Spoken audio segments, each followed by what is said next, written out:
Oke, kita langsung gas, Cak. Coba kita rasakan dan tendangannya.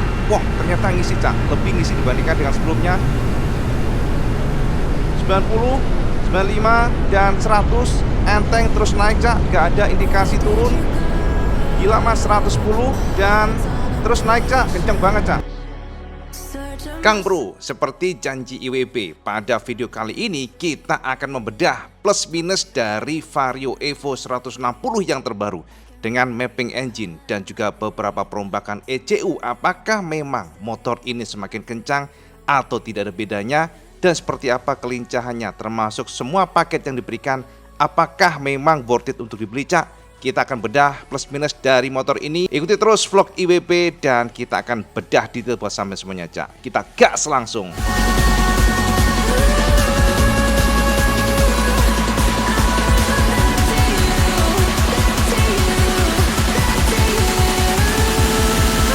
IWB akan ajak sampai untuk ngetes langsung seperti apa sih perubahan dari Vario Evo ini.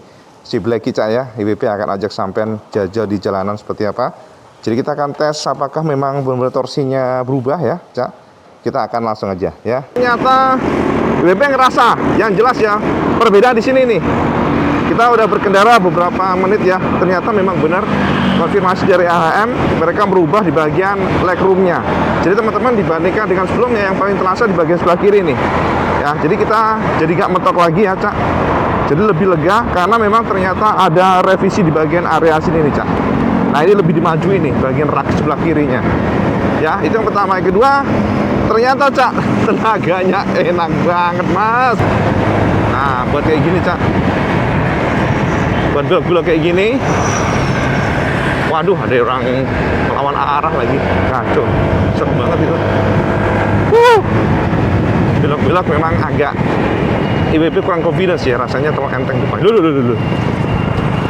Masnya itu ngaget-ngagetin. Itu ya, Cak, ya. First impression, tarikannya jos gandos, tenan.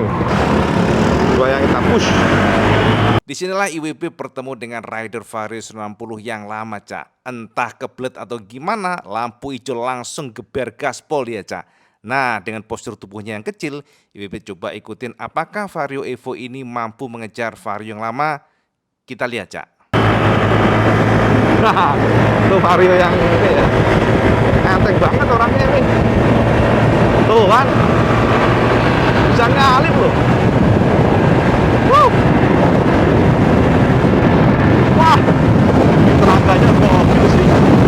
Oh,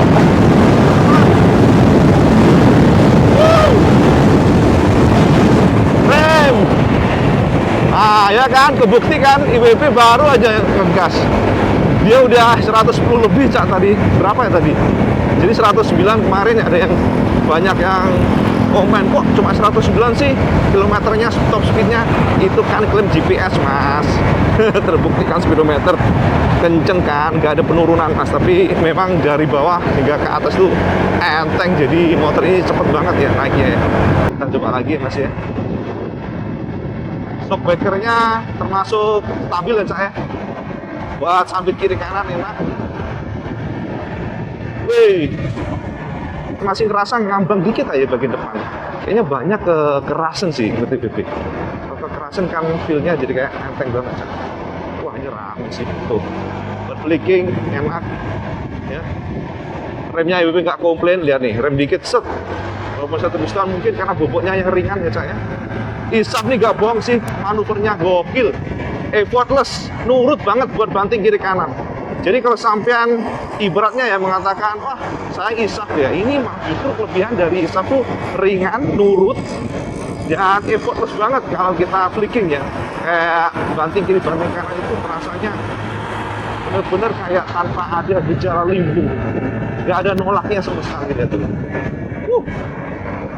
Gil. Wow, rem, nah enak remnya tuh.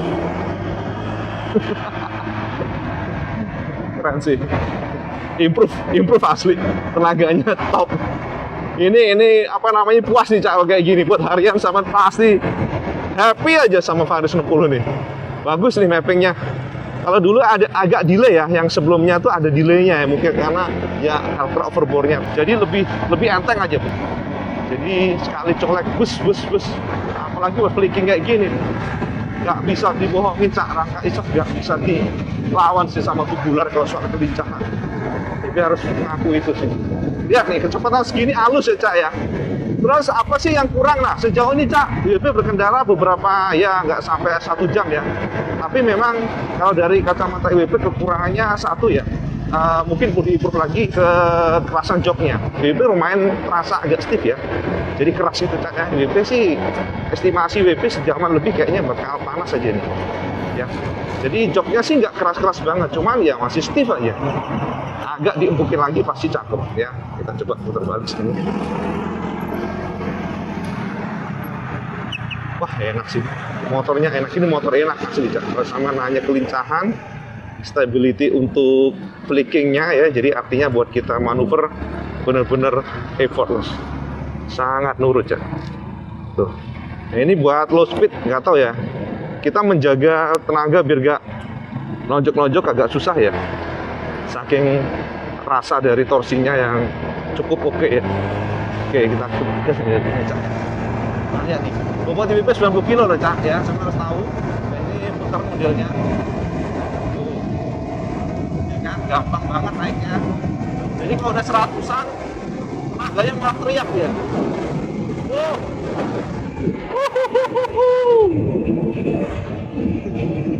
Oke, kita langsung gas Cak. Coba kita rasakan dan tendangannya, wah ternyata ngisi Cak, lebih ngisi dibandingkan dengan sebelumnya. 90, 95, dan 100 enteng terus naik Cak, gak ada indikasi turun. Gila Mas, 110 dan terus naik Cak, kenceng banget Cak.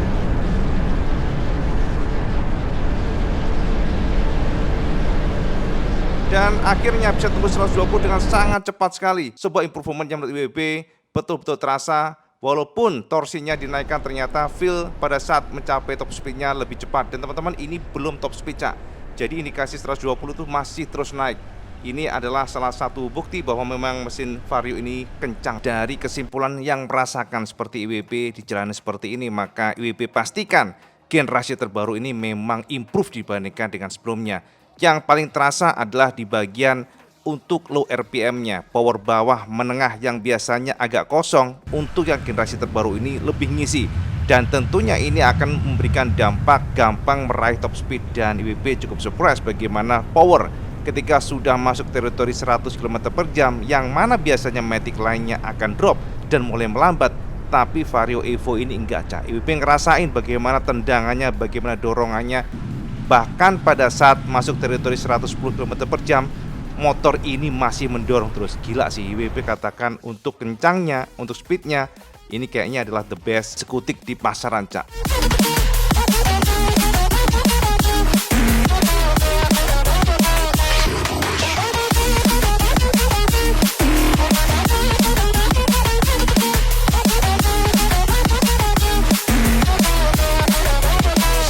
Ternyata memang tidak bisa kita pungkiri Cak, karakter dari motor ini beda ya dibandingkan dengan sebelumnya. Ketika kita geber motor ini, sampai akan merasakan tendangan dari powernya yang dari bawah itu cepat sekali. Jadi kalau sampean merasakan Cak ya, low RPM, middle itu ngisi terus. Bahkan WP surprise-nya adalah ketika kita geber di atas 100 km per jam, terasa dorongannya itu terus malah ngisi Cak. Jadi nggak ada dropnya. Ini luar biasa ya teman-teman. Kalau dari kacamata IWP bisa jadi karena yang pertama mappingnya berhasil Mas ya. Terus yang kedua, motor ini sangat ringan sekali. Bahkan untuk yang ABS saja cuma 118 kg. Jadi dengan power yang setara dengan Aerox, teman-teman semuanya ya, kan identik banget nih powernya. Cuman karena bobotnya enteng hanya 118 kg, sementara Aerox 130 kg, sampai akan merasakan bagaimana power to weight rasionya yang sangat kuat dan motor ini enteng banget. Pada saat kita nongkrong di motor ini Mas, ternyata memang Honda berhasil merevisi di area sini. Walaupun nggak signifikan Mas ya, jadi kalau sampean berpikir, wah jadi luas banget, nggak juga. Ini sedikit direvisi, dan tapi juga ini pengaruh Mas. Kita nggak gampang mentok ya, kalau kita bergeser posisi yang dulu itu, kadang-kadang kita kaki bagian sini dengkulnya, ini kayak gesekan.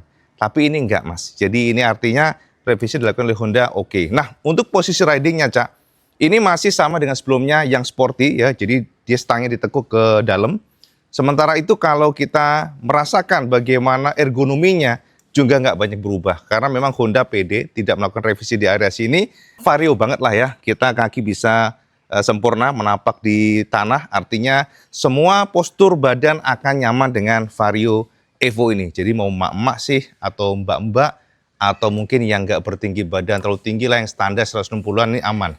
Karena memang Honda meracik di bagian seat head-nya nggak terlalu tinggi, termasuk juga joknya nggak lebar, dan kita bisa menapak dengan sempurna ya. Jadi secara ergonomi riding, WP katakan ini oke ya. Terus brakingnya juga enak mas ya. Jadi teman-teman, WP pertama berpikir bahwa dengan ini kan, sama yang tahu sendiri kan, untuk bagian pengeremannya ini menggunakan satu piston. Ternyata sudah dikalkulasi oleh engineering Honda, sehingga kita pada saat pengereman pun ini motor pakem enak sekali, enteng, dan tentunya akan memberikan feel sangat urut sekali. Kalau saran IWB sih sampai langsung aja Cak milih yang versi ABS mas. Ya bedanya dikit banget tapi sama mendapatkan yang cukup banyak, terutama bagian disc brake-nya.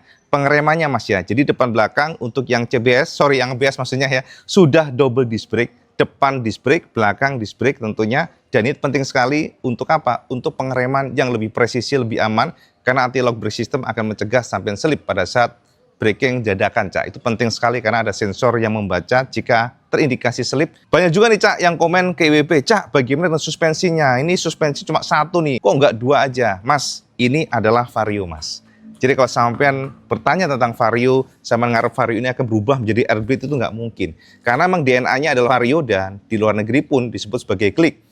Dan rata-rata memang mereka happy dengan performa suspensinya. Feel dari pada saat kita boncengan, pada saat kita juga manuver, motor ini stabil. Mungkin suspensinya kalau sendiri agak keras ya teman-teman. Itu hal yang bisa kita maklumi. Karena memang kalau kita membicarakan tentang suspensi, kalau terlalu lembut maksudnya ya, buat boncengan nanti pasti akan ambles ya. Jadi letoy, nggak enak gitu ya. Makanya kalau buat boncengan ini pas, enak. Sementara kalau sendiri memang belakangnya agak stiff. Kalau yang depan oke lah ya, nggak ada masalah IWB. Nah, tentunya Cak, nggak ada gading yang tak retak. Jadi apa aja sih kelemahan dari semua kelebihan Vario yang kita sudah jabarkan, desain IWB serahkan ke sampean. Kita kan sudah berkali-kali membahas desain, ya fiturnya juga sudah nambah. Walaupun ada beberapa poin yang IWB katakan kurang maksimal aja. Apa kira-kira? Kekurangan pertama yang perlu diimprove oleh Honda adalah speedometer mas. Speedometernya kayak nggak ada refreshment ya Cak ya. Jadi masih sami mawon, speedometernya kecil. Walaupun tentu IWB paham ya, AHM ingin menekan cost sehingga secara harga bisa ditekan. Tapi memang dengan bentuk yang sama dan kita lihat terlalu mungil lah ya Cak ya untuk speedometernya. Jadi kita kalau berkendara memang kurang jelas saja di mata nih. Kalau gede-gede kan enak ya untuk font-fontnya. Jadi itu yang pertama Cak, walaupun nggak terlalu mengganggu sih. Namun kalau seandainya Honda bisa mengupgrade bagian speedometernya ini pasti lebih jos. Yang pertama Cak. Yang kedua dari sisi joknya Cak. Nah ini Cak, joknya teman-teman semuanya. Kalau sampai lihat di sini Cak, joknya ini sebenarnya dari sisi keempukan memang bukanlah yang keras banget Cak, tapi juga nggak empuk. Jadi medium lah ya, tapi terkesannya cenderung ke solid.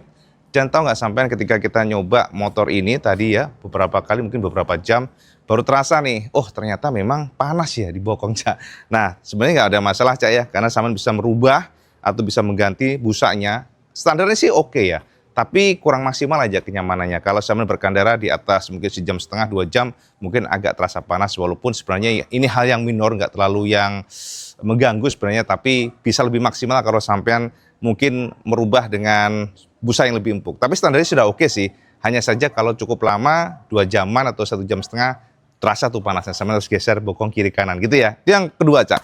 Nah yang ketiga apa? Yang ketiga adalah dari sisi stability pada saat di atas 110 km per jam. Nah teman-teman, dengan bobotnya yang memang ringan Cak, bobotnya kan 118 kg nih. Wah, kalau buat manuver peng, enak banget Cak. Asli, sama coba aja. Apalagi pickup powernya pada saat sama buka gas dikit aja, ini motor langsung ngacir. Pokoknya kalau saya nanya ke WP, gimana dengan mesinnya? Ini jagonya mas, sampai jangan macem-macem aja. Dengan powernya, dengan power to weight ratio-nya. Ketika kita berkendara 110 km per jam, sebenarnya bukan masalah sih, cuman memang ini hal yang IWB rasakan. Di mana ternyata karena ringan bobotnya ini, kita merasa agak ngambang bagian depannya. Jadi stability-nya tuh masih kurang maksimal aja. Ini beda dibandingkan dengan motor yang bobotnya berat ya teman-teman. Ya plus minus sih, kalau bobot berat manuver ya susah, kemudian juga lebih boros, kemudian juga mesinnya terasa ya agak effort ya. Tapi ini motor memang kebalikannya, luar biasa ringan, luar biasa lincah, ngacir banget. Tapi memang di atas 110 km per jam, Ibe ngerasa nih bagian depan sini nih agak ngambang rasanya. Bahasa enaknya tuh kurang nancep di aspal aja kalau manuver. Tapi ya teman-teman, sampai berkendara 110 km per jam buat apa? Itu sih, kan kita balik lagi kepada fungsinya sih. Jadi kalau sama nanya, untuk daily use ini luar biasa, udah lengkap banget. Tapi kalau sama kebut-kebutan di atas 110 km per jam ini kan sudah kayak pembalap. Memang ini perlu diimprove aja stability bagian depannya. Ya mungkin di kacamata IBB mungkin gara-gara cara bobot motornya memang ringan, Cak. Jadi itu Kang Mas ya. Sekilas review Iwan Banaran supaya bisa jadi acuan buat sampean semuanya. Semoga saja demikian. Jadi kesimpulannya apa? Kang Mas, kesimpulannya kalau saya mencari performa motor yang jos gandos, handlingnya gila nih tenan, lincah pol, brakingnya juga kuat, bagus, ya kita katakan bagus. Bahkan kalau kita bandingkan ya dengan beberapa Matic yang di pasaran, ini termasuk di atas rata-rata lah ya pengereman dadakannya. Walaupun sebenarnya kalau 2 piston lebih jos gandos lagi. Tapi kita kan harus melihatnya dari sisi kelasnya, Cak. 150 cc dengan deck rata seperti ini memang ini jagonya. Sementara itu powernya Mas, waduh powernya Cak, bawah, tengah, atas, gila nih tenan Cak. Jadi pickup powernya oke banget, kemudian juga ini ya, nah ini dia, gasnya juga enteng banget. Jadi kita merasakan sensasi riding power yang memang lengkap banget. Koneksi antara gas dengan power delivery-nya itu pas banget, enak aja. BB katakan revisi yang berhasil, semakin garang, cakep. Untuk kelas deck rata ini keren banget ya. Tapi jelas memang ini adalah motor yang dari kacamata IBB bisa menjadi pilihan sampean untuk mencari performa yang di atas rata-rata. Sama jajal aja nanti kalau nggak percaya ya. Jadi kita juga berikan acungan jempol buat Honda, tanpa ada vitek-vitekan, tanpa ada embel apapun. Tapi ini motor yang super kencang untuk kelasnya, very fast. Sama coba aja ya untuk di kelasnya. Sekali lagi di kelasnya ya, sama jangan bandingin yang 250 cc, jangan bandingin yang di atasnya lagi, jangan. Tapi kita komparasinya dengan sekelasnya ya. Jadi teman-teman kalau nanya mengenai harganya di kisaran termurah 28 jutaan CBS, dan ada juga ini turbo ya di atasnya ya beda-beda ratusan ribu doang. Sementara untuk yang ABS ini di angka 31 jutaan ya. Teman-teman sekarang sama komen di bawah Cak, kira-kira menurut sampean sudah oke nggak motor ini? Dan kalau ada masukan buat AHM, coba sampean share di sini. Siapa tahu dibaca oleh Honda. Seperti biasa, kalau sampean suka video, like, share, dan subscribe. Kecuali Kang Mas, sholat 5 waktu, karena itu paling penting. Assalamualaikum warahmatullahi wabarakatuh. Selamat gandos.